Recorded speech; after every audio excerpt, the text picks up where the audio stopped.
صلی اللہ علی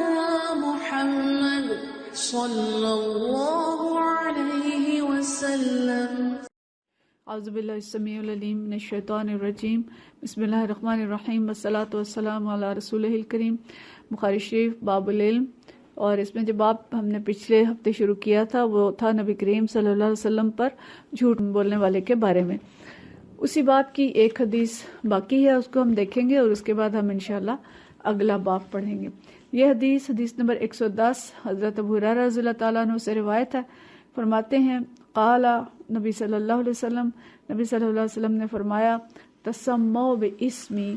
ولا تقتنوا بکنیتی، کہ میرے نام پر نام رکھ لیا کرو لیکن میری کنیت کو استعمال مت کرو۔ اور فرمایا ومن رعانی فی المنام فقد رعانی، کہ جس نے مجھے خواب میں دیکھا اس نے فی الواقع مجھے دیکھا۔ فإن الشیطان لا يتمثل فی صورتی، کہ شیطان جو ہے وہ میرے حلیے میں نہیں آ سکتا۔ اور پھر فرمایا ومن کذب علیہ متعمدا، جس نے مجھ پر جان بوجھ کر جھوٹ بولا، فلیتبوأ مقعدہ من النار، تو اسے چاہیے کہ اپنا ٹھکانہ دوزخ میں بنا لے۔ تو یہ چیز ہم پچھلی دفعہ پڑھ چکے ہیں نبی کریم صلی اللہ علیہ وسلم پر جھوٹ بولنے کے بارے میں۔ اس حدیث میں جو اضافہ ہے کہ میرے نام پر نام رکھ لیا کرو لیکن میری کنیت استعمال نہ کرو، تو اس ارشاد کا پس منظر یہ لکھا ہوا ہے کہ ایک دن نبی کریم صلی اللہ علیہ وسلم بازار میں جا رہے تھے تو ایک شخص نے آواز دی یا ابا قاسم، تو نبی کریم صلی اللہ علیہ وسلم نے اپنا رخ پیچھے کی طرف موڑا کہ آواز کہاں سے آئی ہے، تو پھر اس شخص نے معذرت کی اور اس نے کہا میں تو کسی اور شخص کو آواز دے رہا تھا۔ تو اس پر آپ صلی اللہ علیہ وسلم نے فرمایا کہ میرا نام تو رکھ لیا کرو، میرے نام پر نام تو رکھ لیا کرو لیکن میری کنیت استعمال نہ کیا کرو۔ اصل میں عرب میں جو عام استعمال ہوتی تھی وہ کنیت استعمال ہوتی تھی، جیسے حضرت ابوبکر صدیق رضی اللہ تعالیٰ عنہ، ان کے اصل نام سے بہت کم لوگ واقف ہیں لیکن ابو بکر ہم سب جانتے ہیں، اسی طرح ابو سفیان، تو بہت سے نام ایسے ہمارے سامنے آتے ہیں کہ جن میں اصل نام تو ہم بہت کم لوگوں کو معلوم ہے لیکن کنیت معلوم ہے۔ تو نبی کریم صلی اللہ علیہ وسلم کے زمانے میں بھی ایسے افراد موجود تھے جن کا نام محمد تھا لیکن یہ کہ ان کی کنیت یہ نہیں تھی، جیسے ابو بکر صدیق رضی اللہ تعالیٰ عنہ کے بیٹے محمد بن ابی بکر تھے، اسی طرح اور بھی صحابہ تھے۔ تو آپ صلی اللہ علیہ وسلم کا منشا یہ تھا کہ اگر نام بھی محمد رکھ لیا اور کنیت بھی یہی رکھ لی تو پھر تو لوگوں کو اشتباہ ہو جائے گا کہ بھی یہ کس کا نام ہے، تو اس لیے آپ صلی اللہ علیہ وسلم نے کنیت اور نام دونوں بیک وقت رکھنے سے منع فرمایا۔ لیکن علماء یہ کہتے ہیں کہ یہ اس وقت تک لازم تھا جب رسول اللہ صلی اللہ علیہ وسلم زندہ تھے، اور آپ کے جانے کے بعد چونکہ وہ اشتباہ نہیں ہو سکتا اس لیے رکھی جا سکتی ہے یہ کنیت۔ لیکن بہتر بات یہی ہے کہ جس چیز سے نبی کریم صلی اللہ علیہ وسلم نے منع فرمایا اس سے باز ہی آ جائے۔ پھر فرمایا کہ ومن رعانی فی المنام فقد رعانی، کہ جس نے مجھے خواب میں دیکھا اس نے فی الواقع مجھے دیکھ لیا، کیونکہ شیطان میری صورت میں نہیں آ سکتا۔ اس کی تشریح میں اختلاف پایا جاتا ہے، اور بعض محققین یہ کہتے ہیں کہ رسول اللہ صلی اللہ علیہ وسلم کو جب کوئی اپنے اصل حلیے اور بالکل اس شکل میں دیکھے کہ جو آپ صلی اللہ علیہ وسلم کی شکل تھی تو وہ اس نے حقیقت میں نبی کریم صلی اللہ علیہ وسلم کو دیکھا۔ لیکن اگر کوئی شخص دیکھتا ہے کہ حلیہ اس حلیے کے مطابق نہیں ہے جو کہ کتب احادیث سے ثابت ہے تو پھر گویا اس نے نبی کریم صلی اللہ علیہ وسلم کو نہیں دیکھا بلکہ کسی اور کو دیکھا۔ محمد بن سیرین جو بہت بڑے معبر تھے، خوابوں کی تعبیر بیان کیا کرتے تھے، ماہر تھے، تو وہ یہ کہتے ہیں کہ جب کوئی شخص ان سے آ کے پوچھتا تھا کہ کہتا تھا کہ میں نے نبی کریم صلی اللہ علیہ وسلم کو خواب میں دیکھا، تو اس سے پوچھتے تھے کہ اچھا بتاؤ حلیہ کیا تھا، اور اگر وہ وہی حلیہ بیان کرتا جو ان کے خیال میں نبی کریم صلی اللہ علیہ وسلم کا حلیہ تھا، یعنی جو کتب کے اندر آیا تھا، تو پھر کہتے تھے کہ ہاں بالکل ٹھیک ہے، تم نے نبی کریم صلی اللہ علیہ وسلم کا دیدار کیا ہے۔ لیکن اگر وہ حلیہ ویسا نہ ہوتا تو وہ کہتے تھے کہ تم نے کسی اور کو دیکھا ہے۔ لیکن اس پہ جمہور علماء کی جو رائے ہے وہ یہ ہے کہ جس شخص کو رسول اللہ صلی اللہ علیہ وسلم کی زیارت نصیب ہو جائے اور خواب میں اس کے ذہن میں یہ بات پڑ جائے کہ یہ اللہ کے رسول صلی اللہ علیہ وسلم ہے، یا کوئی آواز آ جائے یا اسے ایسے لگے کہ یہ رسول اللہ صلی اللہ علیہ وسلم ہے، تو گویا اس نے انہی کو دیکھا۔ لیکن یہ کہ ایسا ایک بات جو اس کی تشریح میں لکھی جاتی ہے کہ نبی کریم صلی اللہ علیہ وسلم کو خواب میں دیکھنے کی مثال ایک آئینے کی سی ہے،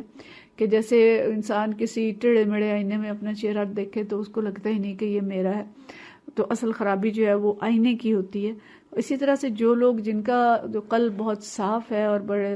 نیک پرہیزگار لوگ ہوتے ہیں وہ جب دیکھتے ہیں تو وہ اصل شکل میں دیکھتے ہیں، لیکن کوئی شخص اگر اس کا دل اتنا صاف نہیں ہے اور صورت و کردار کے لحاظ سے اس میں کوئی کمزوری ہے تو اس کو اگر نبی کریم صلی اللہ علیہ وسلم نظر بھی آئیں گے تو اس کی شاید اپنی جو قلب کی کیفیت ہوگی اس کے مطابق نظر آئیں گے۔ تو بہرحال یہ ایک ایسی چیز ہے کہ جس میں علماء کا اختلاف جو ہے وہ پایا گیا ہے، لیکن یہ کہ اس پہ علماء کا اجماع ہے وہ یہ ہے کہ جس نے نبی کریم صلی اللہ علیہ وسلم کو دیکھا اس نے آپ ہی کو دیکھا۔ اور اس کے بعد تیسری بات جو فرمائی تھی کہ جس نے مجھ پر جھوٹ بولا اس کو چاہیے کہ اپنا ٹھکانہ دوزخ میں بنا لے، تو اس کی تشریح ہم پڑھ چکے ہیں۔ اگلا باب جو ہے یہ باب ہے کتابت العلم، کہ علم کی کتابت کے بارے میں، تو یعنی لکھنا، کوئی چیز ہمیں معلوم ہوئی ہے تو اس کو ہم لکھ لیں۔ تو اس میں مقصد کیا ہے کہ علم جو ہے اس کو محفوظ کیا جائے، اور علم کو محفوظ کرنے کے کئی طریقے ہیں، جیسے ہم بہت دفعہ پڑھ چکے ہیں کہ صحابہ کرام کی یادداشت بہت اچھی تھی، اور جو محدثین کرام ہیں وہ بھی سب کے سب یاد کیا کرتے تھے۔ حضرت امام بخاری رحمۃ اللہ علیہ کا بھی ہم پڑھتے ہیں کہ کتنی لاکھوں حدیث انہیں یاد تھیں، اسی طرح سے باقی محدثین کو بھی۔ لیکن اس کے ساتھ ساتھ بہرحال جو ایک مسلمہ طریقہ ہے علم کا محفوظ کرنے کا وہ تحریر ہے، اور اسی میں آج ہم اضافہ کر سکتے ہیں کہ تحریر کے ساتھ ساتھ جو سمعی و بصری آلات ہیں ان کا استعمال، جیسے اب CDs میں محفوظ کر لی جاتی ہیں چیزیں، کمپیوٹر میں محفوظ کر لی جاتی ہیں، یہ سب بھی گویا اس کے اندر شامل ہوں گی۔ اور یہاں پہ جو حدیث نمبر 111 ہے یہ اصل میں نبی کریم صلی اللہ علیہ وسلم کی حدیث نہیں ہے بلکہ حضرت علی رضی اللہ تعالیٰ عنہ کے بارے میں، اور یہ ایک صحابی ہیں حضرت ابو جحیفہ رضی اللہ تعالیٰ عنہ، اور یہ حضرت علی سے کہتے ہیں قلت لعلی، کہ میں نے علی رضی اللہ تعالیٰ عنہ سے کہا حل عندکم کتاب، کیا آپ کے پاس کوئی کتاب ہے؟ قال اللہ، انہوں نے کہا نہیں میرے پاس کوئی کتاب نہیں ہے، الا کتاب اللہ، سوائے کتاب اللہ کے۔ اچھا پھر وہ کہتے ہیں کہ میں نے ان سے پوچھا، بلکہ ان کا جواب جو مکمل تھا کہ اللہ کتاب اللہ ہے، اور فہم اعطیہ رجل مسلم، یا وہ فہم یا وہ علم جو اللہ تعالیٰ نے کسی ایک مسلمان شخص کو دیا ہے میرے پاس وہ ہے، اور یا پھر کیا ہے، اور ما فی ہذہ الصحیفہ، یا جو کچھ اس کاغذ میں ہے، یعنی ان کے پاس کوئی کاغذ تھا، کوئی دستاویز تھی جس پہ انہوں نے نبی کریم صلی اللہ علیہ وسلم کے کچھ ارشادات نوٹ کیے ہوئے تھے، اور اس کاغذ کو وہ اپنی تلوار کے نیام میں محفوظ رکھتے تھے ہر وقت۔ تو انہوں نے کہا یا تو میرے پاس قرآن ہے، یا وہ فہم ہے جو اللہ تعالیٰ ہر مسلمان کو دیتا ہے،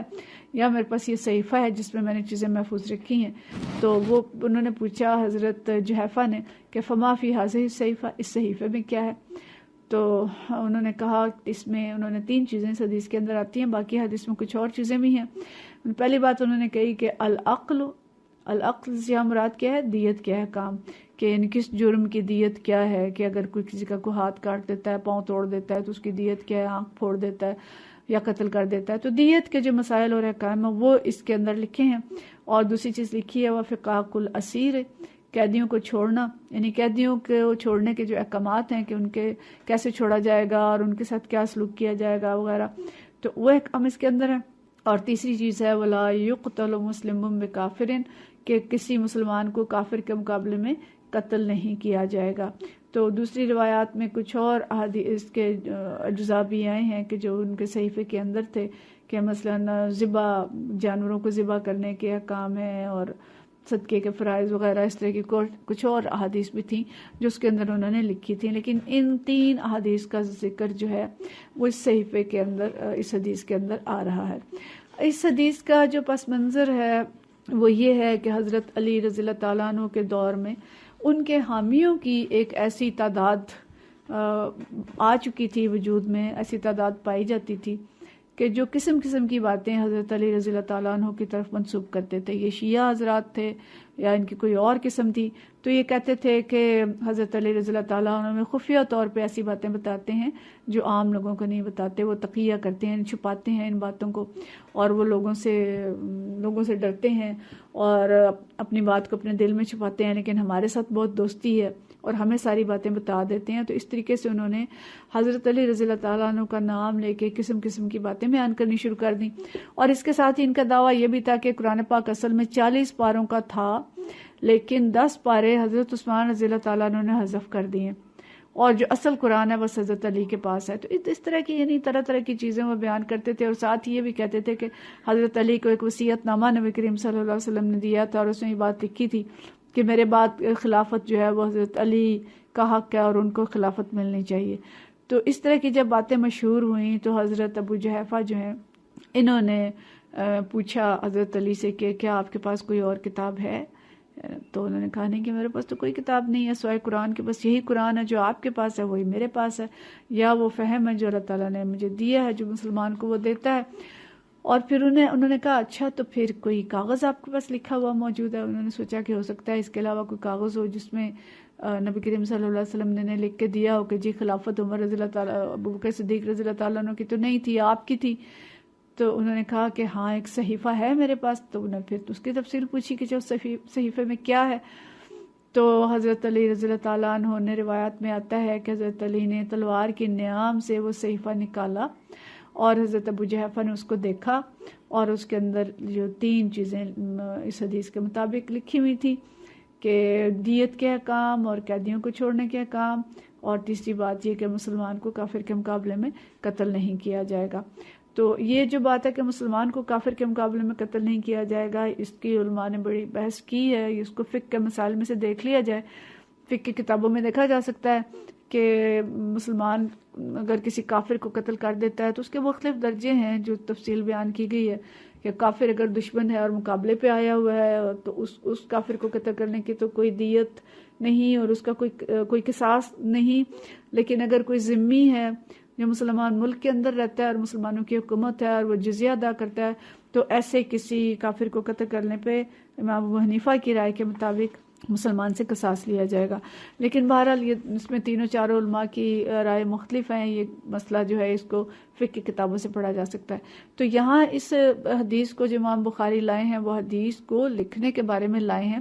کہ دیکھیں کہ کس طرح سے حضرت علی رضی اللہ تعالیٰ عنہ کے جو حامی تھے اور اس میں سے کچھ جو شر پسند لوگ تھے کہ انہوں نے کیسی غلط باتیں پھیلائیں. لیکن حضرت علی رضی اللہ تعالیٰ عنہ کا جو لکھا ہوا صحیفہ تھا وہ جب حضرت ابو جحیفہ نے دیکھا تو انہوں نے اس حدیث کو بیان کیا کہ وہ باتیں جو بیان کرتے ہیں وہ غلط ہیں. تو گویا کہ اس لکھی ہوئی تحریر سے ایک ثبوت ہو گیا کہ وہ باتیں جو حضرت علی کے خلاف کی جا رہی تھیں وہ سب کی سب غلط تھیں. تو علم کو محفوظ کرنا اور لکھنا وہ ایک حفاظت کا ذریعہ ہے اور اس کو استعمال کرنا چاہیے. اچھا، اس کے بعد اسی باب میں حدیث نمبر 112 ہے اور یہ بھی علم کو لکھنے کے بارے میں ہے. اچھا، یہ حدیث ہم پیچھے پڑھ چکے ہیں، میں اس کو بس پڑھ دیتی ہوں اور اس کے اندر کوئی خاص بات ایسی تفصیلات ہم اس کے پیچھے باب الایمان میں بھی دیکھ چکے ہیں کسی حد تک، اور ابھی تھوڑا پیچھے ہم جو یہ باب العلم تھا اس میں بھی دیکھ چکے ہیں. اچھا، تو یہ حدیث بھی حضرت ابو ہریرہ رضی اللہ تعالیٰ عنہ اس سے روایت ہے اور فرماتے ہیں ان خزاعۃ قتلوا رجلا من بنی لیث کہ بنو خزاعہ کے ایک شخص نے بنی لیث کے ایک شخص کو قتل کر دیا. اور یہ قتل انہوں نے کب کیا تھا؟ عام فتح مکہ، فتح مکہ کے بعد انہوں نے اس کو قتل کیا، فتح مکہ کے سال میں. اور کیا ہوا پھر اس کے بعد؟ بقتیل منہم قتلوا، انہیں اپنے مقتول کے بدلے میں اس کو قتل کر دیا. فاخبر بذلک النبی صلی اللہ علیہ وسلم، نبی کریم صلی اللہ علیہ وسلم کو اس کی خبر پہنچی. فرکب راحلتہ فخطب، آپ صلی اللہ علیہ وسلم اپنی سواری پر سوار ہوئے اور پھر خطاب فرمایا. اور خطاب ہم پیچھے پوری تفصیل اس کے ہم پڑھ چکے ہیں. اور خطاب میں آپ صلی اللہ علیہ وسلم نے کیا فرمایا تھا؟ ان اللہ حبس مکۃ القتل او الفیل، شک ابو عبداللہ کو شک ہے کہ آپ نے قتل کا لفظ استعمال کیا تھا یا فیل کا لفظ استعمال کیا تھا کہ اللہ تعالیٰ نے مکہ سے قتل یا فیل والوں کو روک دیا، یعنی مکہ میں قتل نہیں کیا جا سکتا اور اللہ نے فیل والوں کو یعنی مکہ والوں کو بھی روک دیا تھا. اور مکہ کے اندر خون خرابے کی اجازت نہیں دی تھی بلکہ مکہ سے باہر ابرہہ کا جو لشکر تھا اس کو روک کے اللہ تعالیٰ نے مکہ کو بچا لیا تھا. مطلب یہ کہ جب مکہ دارالکفر تھا تب بھی اللہ تعالیٰ نے مکہ کی حرمت کو پامال ہونے سے بچایا اور یہاں قتل و غارت اور بدامنی کو برداشت نہیں کیا جائے گا. اور پھر فرمایا کہ الا وانھا لم تحل لاحد قبلی ولا تحل لاحد بعدی، اور یہ مکہ مجھ سے پہلے بھی کسی کے لیے حلال نہیں کیا گیا اور میرے بعد بھی کسی کے لیے حلال نہ ہوگا. الا وانھا حلت لی ساعۃ من النہار، اور خبردار رہو کہ میرے لیے بھی اس کی حلت دن کے ایک حصے میں تھی. الا وانها ساعتی هذه حرام، اور خبردار اس ساعت کے وقت، اس وقت بھی یہ بدستور حرام ہے۔ اور فرمایا لا یختلى شوکها، کہ اس کا کانٹا نہیں کاٹا جائے گا، یعنی کانٹے دار درخت جو ہیں وہ نہیں کاٹے جائیں گے، ولا یعضد شجرها، اور اس کے درخت بھی نہیں کاٹے جائیں گے، ولا تلتقط ساقطتها، اور اس کی گری پڑی چیز کو نہ اٹھایا جائے گا، الا لمنشد، صرف وہی اٹھائے گا جو اعلان کر کے مالک تک پہنچا دے۔ اور پھر اس کے بعد فرمایا کہ فمن قتل، جس کا کوئی شخص قتل ہو جائے، فہو بخیر النظرین، تو دو چیزوں میں سے اس کو اختیار ہے، اما یقل و اما یقاد اہل القتیل، کہ یا تو وہ دیت لے لے یا قصاص لے لے۔ اور دوسری حدیث میں 3 چیزوں کا ذکر ہے کہ چاہے وہ معاف کر دے، دیت اور قصاص لے لے۔ تو یہ چیز آپ نے فرمائی سوار ہو کے سواری پہ کہ مکہ کے اندر خون خرابہ حرام ہے۔ پھر ایک شخص اہل یمن میں سے آیا، فجاء رجل من اہل الیمن، اور اہل یمن میں سے ایک آدمی آیا، اور دوسری حدیث میں یہ صراحت ہے کہ یہ ابو شاہ یمنی تھے جن کے بارے میں ہم پیچھے پڑھ چکے ہیں۔ تو انہوں نے کہا کہ اکتب لی یا رسول اللہ صلی اللہ علیہ وسلم، کہ یہ سب کچھ جو آپ نے بیان کیا ہے یہ میرے لیے لکھ دیجئے۔ تو فقال اکتبوا لابی فلان، تو آپ نے فرمایا کہ یہ ابی فلان کے لیے لکھ دو۔ تو مطلب یہ ہے کہ یہ حدیث جو ہے یہ لکھوائی گئی حضرت ابو شاہ کے لیے، اور ان کو لکھ کے دی گئی تاکہ علم ان کے پاس محفوظ رہے۔ اور یہیں پہ حضرت ابن عباس کا بیان آتا ہے، جنہوں نے کہا تھا کہ حضرت عباس رضی اللہ تعالیٰ عنہ کا بیان آتا ہے کہ اصغر کو مستثنیٰ کر دیجئے، تو آپ نے اس کو مستثنیٰ کر دیا۔ تو یہ حدیث اس بارے میں ہے کہ کس طرح سے جو سارا خطبہ آپ صلی اللہ علیہ وسلم نے دیا تھا اس کو حضرت ابو شاہ کے لیے لکھوایا گیا اور لکھ کے ان کو دیا گیا۔ تو اس باب سے ہمیں بات یہ سمجھ آتی ہے کہ جو بات ہم پڑھیں سنیں اس کو ہم محفوظ کریں، چاہے ہم جس طریقے سے بھی کریں لیکن اس کو محفوظ کریں تاکہ وہ ہمارے پاس محفوظ رہے اور دوسروں تک پہنچائی جا سکے، اور صحابہ کرام نے محفوظ کیا تو ہم تک پہنچا۔ اللہ ہمیں بھی اس کی حفاظت کی توفیق عطا فرمائے، آمین۔ وآخر دعوانا ان الحمد للہ رب العالمین۔